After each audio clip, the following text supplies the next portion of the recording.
Hi and welcome to A World of Words. I'm Vanessa and today I'm doing the Guilty Reader tag.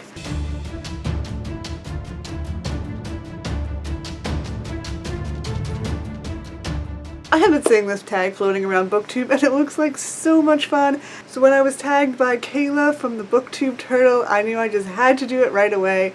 I love this tag. I don't know how exciting my answers are going to be, but it's still really fun. It was created by Chammy over at Read Like Wildfire. I have recently subscribed to her and she is hilarious, so definitely go check out her channel if you haven't yet. You probably have because she's pretty cool. I will leave both Kayla's video and Chammy's video in the descriptions, and let's get into the tag. It's basically what it sounds like. Things that readers do that might not be like super, what's that word? You know, good. Like generally not super honest or honorable. That's not the word I was looking for, but I'm gonna go with that one because that's as close as I'm gonna get right now. First question. Have you ever re-gifted a book that you have been given? I have not. Because I don't receive a whole lot of books as gifts, so when I do get them, I hold on to them and I cherish them. 2. Have you ever said you have read a book when you haven't? Of course I have, because I was in school. I did not have to do this in high school because I was homeschooled, so I got like all the time I needed to read them. It was great. I got to sit in my room and read all day. And then came college. This person here decided to be an English major. Suddenly, I had to read books on a time limit. Suddenly, I was given more books than I could read in that time. They would make you read like a whole book in 2 days, and so it's not physically possible to read all the books that I was supposed to read. So yeah, I might have like acted like I read the book in discussion. I don't know if I ever actually said, yes, I did read this book when I hadn't. I certainly implied that I'd read the book and like, so yeah, I had. It was a survival. Gotta do what you gotta do. Have you ever borrowed a book and not returned it? No. Because I've had this done to me. I've had people borrow books, well, drawing book, and it was never returned to me, and it's very upsetting. Return the things you borrow. Just common courtesy. I've been wronged before. I will not do that to other people. Have you ever read a series out of order? I'm assuming this isn't like Animorphs and like Goosebumps and all those like kids chapter books that it doesn't really matter what order you read them because they're not really like, well, Animorphs a little bit, but not Goosebumps. It's like it's all over the place. Otherwise, yes, but not on purpose. I'm gonna give a little story time about this book, Haunted, one of the books from the Mediator series by Meg Cabot. It was a different edition. It had this cover. I was an obsessive Meg Cabot fan. I loved her books so much. So I saw this book and I was like, this looks good. Nowhere did it say it was part of a series. It was marketed individually as its own book. Like, that's the only book in this series that is marketed this way, and it was very strange and confusing. Anyway, I started reading it. Felt a little bit like, I feel like I'm kind of missing something. Kept reading it. I read the whole book because it was good, but I just like had that feeling, you know, like I'm pretty sure I'm missing something. And then I do my research and realize it is part of a series. Not only is it like the second or third book in a series, no, it is the 5th book in a 6-book series. Why?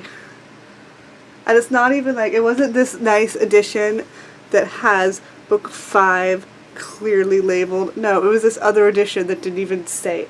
Like, I was a naive little teenage reader and I thought, of course a book would tell you if it's part of a series. Like, the publisher wouldn't do that to me. Yes, they would. They will, and they did. And this happens all the time. That's not even the first book I've read that's out of order.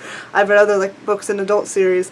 The Dresden Files, I think I read book 7, and then I realized I feel like I'm missing something. So it's a common theme. I could rant about this for a while, but I'm just gonna move on.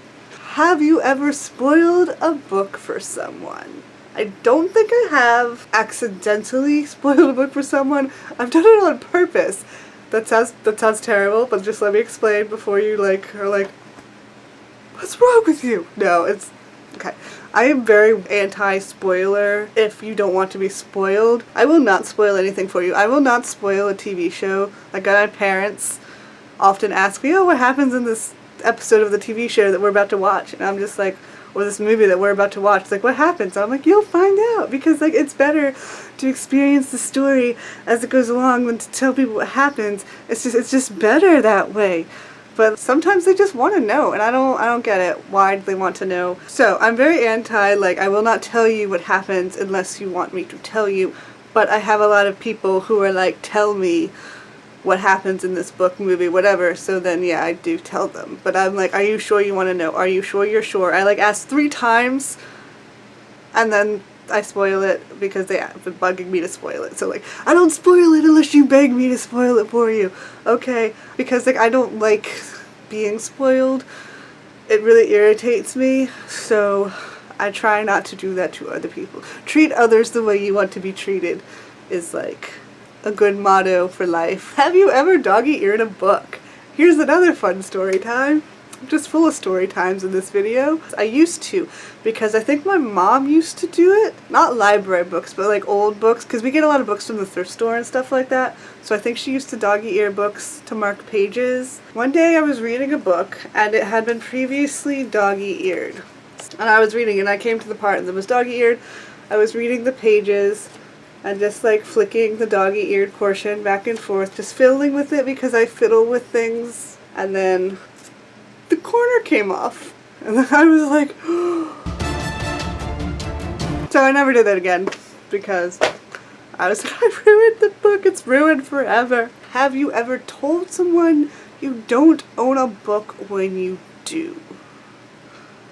I don't think that I have. I feel like in my reading life, like we talk about a book, but we don't say that we own a book. Yeah, it just doesn't seem to come up. Conversation. Now the opposite of that earlier question, have you ever told someone you haven't read a book when you have?